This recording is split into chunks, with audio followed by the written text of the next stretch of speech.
Q is an online entity of some kind who started dropping on a number of internet forums in late 2017 ideas that essentially, Trump is behind everything. Trump knows everything. Trump and Robert Mueller, former special counsel, are working together.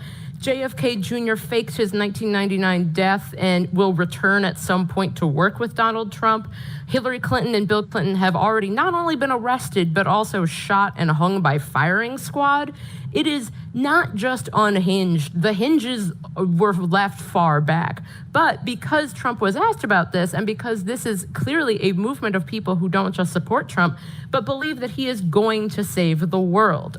There was a woman who was arrested last week who, as we mentioned a little earlier, was ramming into cars and other vehicles because she believed, quote, Trump was literally taking down the cabal and the pedophile ring. This is particularly dangerous because we are in the midst of a pandemic that has forced a lot of people online and into their homes in isolation. And that includes people who may have been struggling with their mental health beforehand and maybe even more so now. And so you have a lot of people who, because of Facebook algorithms and YouTube algorithms, are exposed to QAnon from a variety of fronts, not just Trump support, but also new age ideas, people who are interested in, for instance, the movement of energy, who are then told, well, Donald Trump is an energy worker and he's going to save the world from pedophiles. You even saw the charity Save the Children have their hashtag taken over by QAnon believers who are convinced that Oprah Winfrey and Tom Hanks and Chrissy Teigen are all taking part in pedophilic cannibalism. I need to be absolutely clear about this because QAnon, it sells itself as saying, we just care about child trafficking, when what they're actually talking about is the idea that elites of all kinds, basically every famous person you have ever heard of, consumes and murders children. And so the danger of this is we've already seen numerous arrests. We've seen 2 murders. We've seen people attempting to kidnap their children from foster care facilities and elsewhere.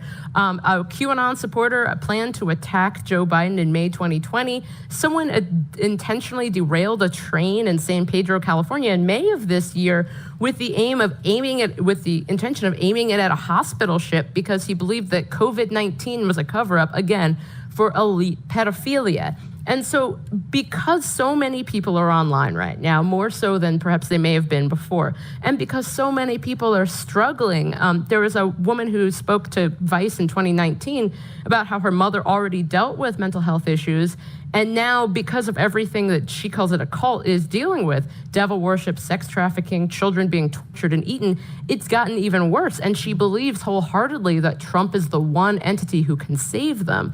And so when you have people who believe in essentially a messianic cult that is self-sealable, there's no evidence you can provide against it because that's how conspiracy theories work. Evidence against it becomes evidence for it. You have a lot of people who could be at risk, not just of violence, but also you're hearing about people getting divorced over QAnon, people losing touch with family members over QAnon.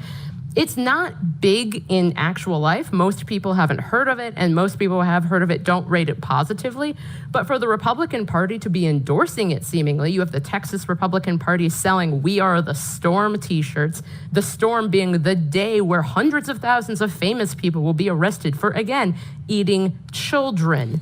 You are seeing the instrumentalization of a conspiracy theory in a really dangerous way.